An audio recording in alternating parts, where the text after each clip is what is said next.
Hey guys, welcome back to another video. और इस video में हम कंप्यूट करने वाले हैं अनोवा। जी हाँ, ये क्वेश्चन अगर आप देखा जाए बहुत बच्चे गलत करके आए हैं। Y?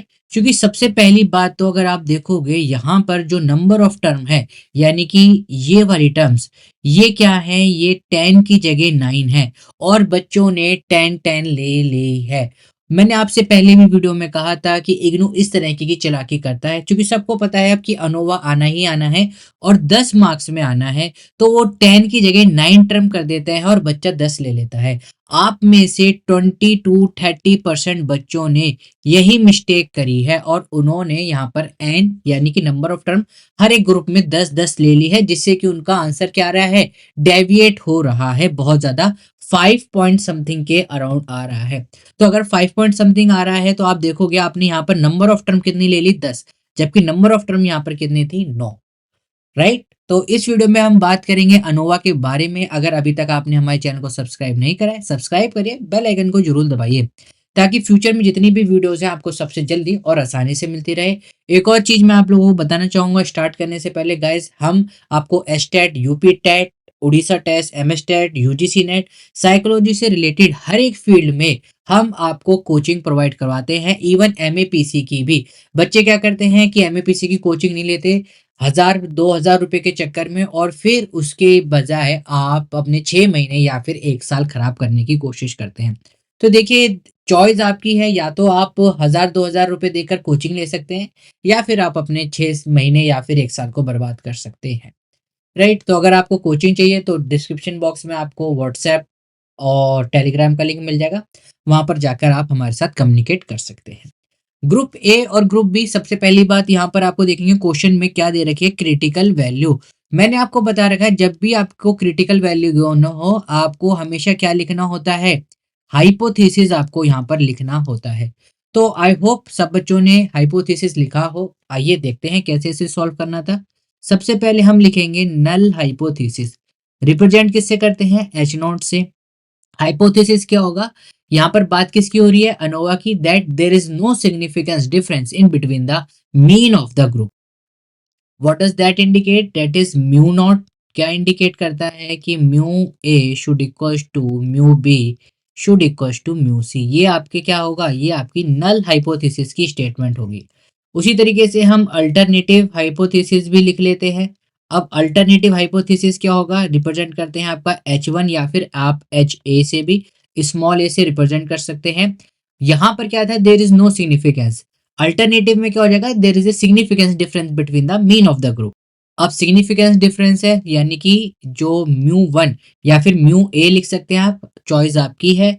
Mu A should not equal to mu B should not equal to mu C, यानी कि ये जो तीनों हैं एक दूसरे के इक्वल नहीं होंगे। तो सबसे पहले जब भी आपको क्रिटिकल वैल्यू गिवन होती है, मैंने आपको बताया था क्या लिखना होता है? सबसे पहले आपको हाइपोथेसिस लिखना होता है। अब आगे देखते हैं आगे क्या करना है। अगर आप देखोगे, ये हमारा हाइपोथेसिस हो गया।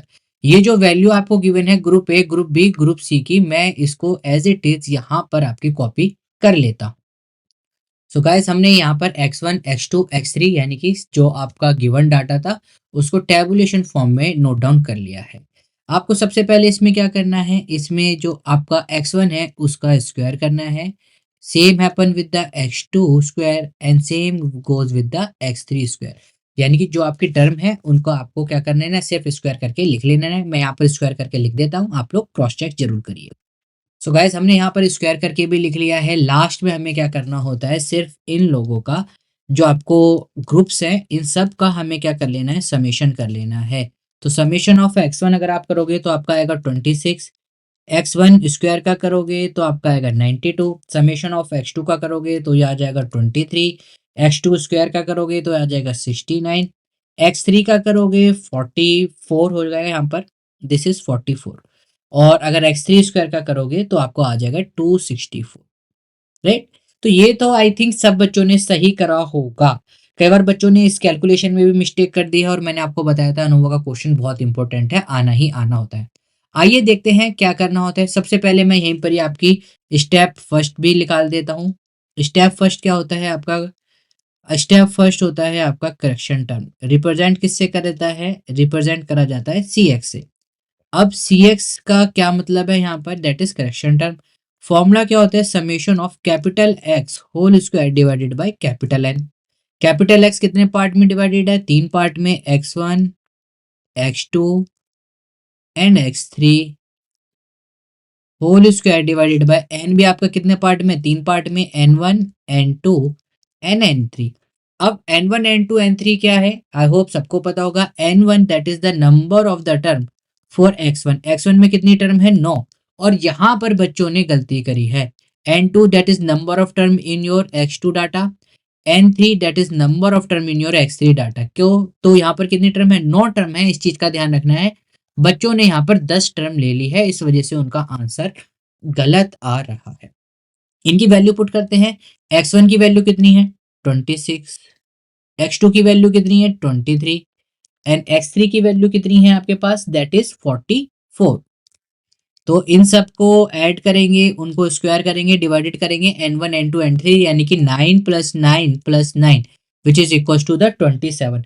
जब आप इसको सॉल्व करोगे तो आपके पास वैल्यू आ जाएगी 320.33। तो मेरे पास जो cx है करेक्शन टर्म वो कितना आ गया है गाइस, 320.33। ये आपकी करेक्शन टर्म आनी चाहिए थी।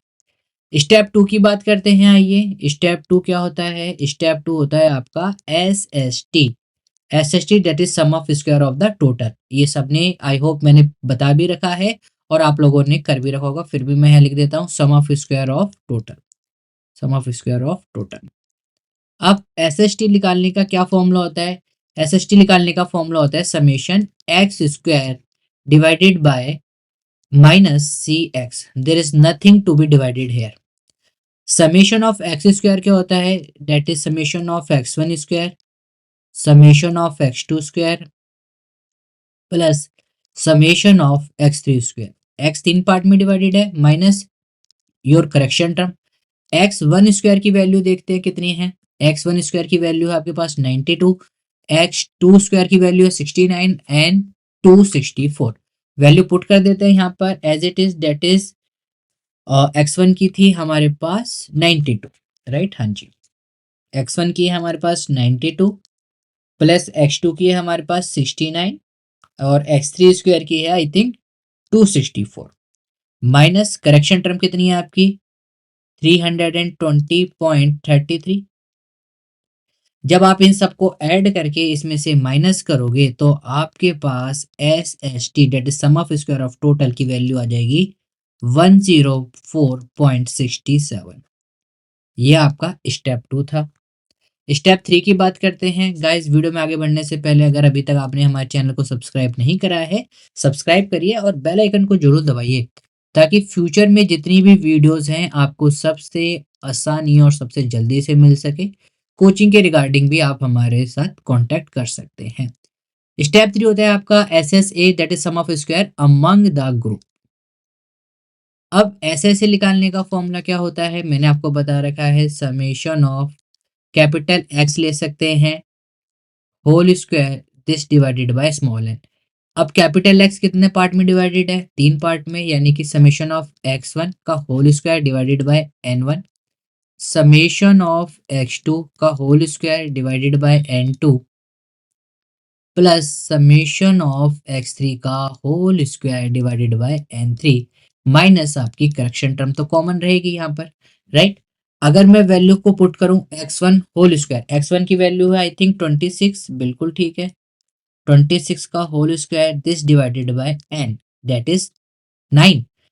उसके बाद थी x2 की वैल्यू आपके पास थी 23 का whole square divided by 9 and x3 की आपके पास वैल्यू थी 44 का होल स्क्वायर डिवाइडेड बाय 9। इसको आपको सॉल्व करेंगे, माइनस करेक्शन टर्म थी आपकी 320.33 आई थिंक, हाँ जी 320.33। अब जब आप इसको सॉल्व करोगे तो आपके पास आ जाएगा ये that is 75.11 plus 58.77 plus 215.11 minus आपकी करेक्शन टर्म दैट इज 320.33। जब आप इसको सॉल्व करोगे तो आपके पास वैल्यू आ जाएगी एस एस ए की 28.66। तो sum of square among the group हमारे पास कितना आ गया 28.66।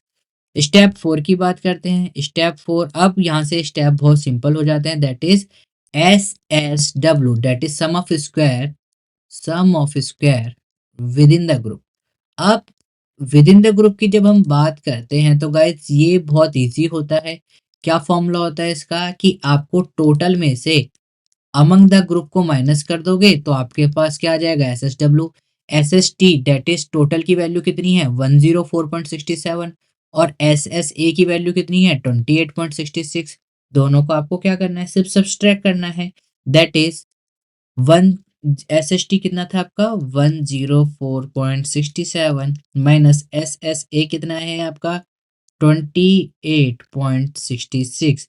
जब आप इसको सॉल्व करोगे माइनस करके तो आपके पास वैल्यू आ जाएगी 76.01। सो एस एस डब्ल्यू की वैल्यू कितनी आ रही है आपके पास 76.01। Sum of square within the group की भी वैल्यू आपके पास आ गई है। स्टेप 5 की बात करते हैं। स्टेप 5 क्या होता है mean of S S A. Mean of S S ए क्या होता है S S A divided bye degree of freedom. S S A की वैल्यू आपको पता है डिग्री ऑफ फ्रीडम यहाँ पर क्या होती है के माइनस वन और के क्या होते हैं आपके नंबर ऑफ डिफरेंट ग्रुप। अगर आप देखोगे क्वेश्चन के अंदर कितने ग्रुप आपको गिवन है, आइए क्वेश्चन की तरफ देखते हैं। चाहे आप क्वेश्चन देख सकते हैं चाहे यहाँ से देख सकते हैं, there are total 3 group, A group B group and C group. यानी कि आपको कितने ग्रुप गिवन है 3 ग्रुप गिवन है। तो के की वैल्यू क्या हो जाएगी आपकी 3, के की वैल्यू क्या होगी 3, यानी कि 3 माइनस वन 2 आ जाएगा।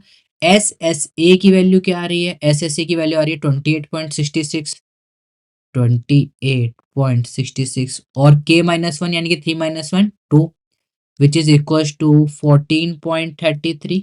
सो एम एस एस ए की वैल्यू आपके पास कितनी आ गई 14.33। स्टेप 6 की बात करते हैं। जैसे हमने एस एस ए का निकाला है ऐसे हम एस एस डब्ल्यू निकालेंगे। Same S S W divided by the degree of freedom. S S W ठीक है, डिग्री ऑफ फ्रीडम क्या होती है एन माइनस के, and total number of term होती है के की वैल्यू 3 ऊपर पता ही है। एस एस डब्ल्यू की वैल्यू कितनी आई थी 76.01, वैल्यू पुट करते हैं 76.01 and total number of term कितनी है 27, के की वैल्यू कितनी है 3, 76.01 डिवाइडेड बाय 24। जब आप इसको डिवाइड करोगे तो आपके पास वैल्यू कितनी आ जाएगी 3.16, यानी कि एम एस एस डब्ल्यू की वैल्यू आपके पास कितनी आ गई है 3.16। दैट इज स्टेप 7 क्या होता है आपका एफ रेशो। एफ रेशो कह दीजिए, एफ वैल्यू कह लीजिए, एफ टेस्ट कह लीजिए, both are the same thing M S S A divided by M S S W. M S S A की वैल्यू कितनी आ रही है आपके पास, ये रही आपकी वैल्यू 14.33, 14.33 डिवाइडेड बाय 3.16। जब आप इसको डिवाइड करोगे तो आपके पास वैल्यू आ जाएगी 4.53।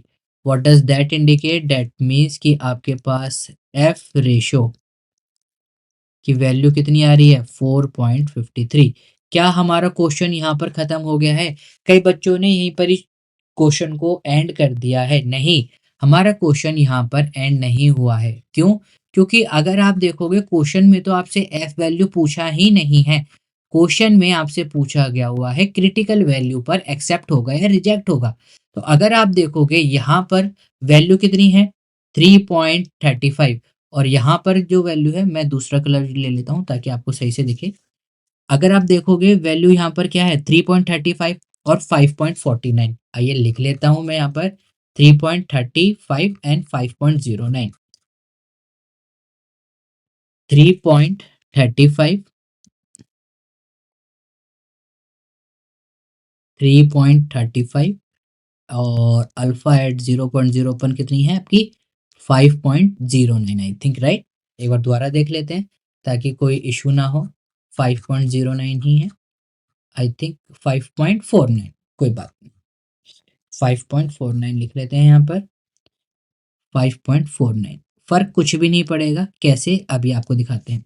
अगर आप देखोगे मेरी वैल्यू क्या है 4.53, इससे बड़ी है मेरी ये वैल्यू वैल्यू यानी कि यहाँ पर ये क्या हो जाएगा, reject.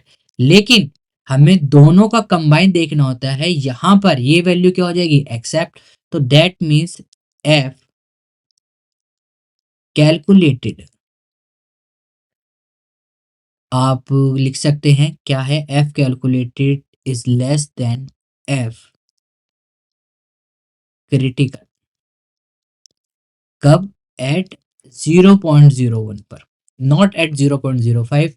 Therefore we fail to reject the null hypothesis at alpha 0.01, right. क्योंकि 0.05 पर तो आप देख रहे हो रिजेक्ट हो चुका है, सिर्फ इसकी वजह से हमारा क्या हुआ है, नल हाइपोथेसिस को सेफ हुआ है। यानी कि fail to reject, what does that mean, that is हमने फेल टू रिजेक्ट को हम क्या कह सकते हैं, एक्सेप्ट। बट हम एक्सेप्ट कभी लिखते नहीं हैं। What does that indicate, that means हमारी जो म्यू नॉट है इम्प्लाइज कि दोनों की जो या तीनों की जो मीन है उसमें कोई सिग्निफिकेंस डिफरेंस नहीं है। यही हमारा नल हाइपोथेसिस था। दोबारा दिखा देते हैं हम आपको। जो हमारा नल हाइपोथेसिस क्या था, that there is no significance difference. ये एक्सेप्ट हुआ है या फिर फेल टू रिजेक्ट, बात एक ही है।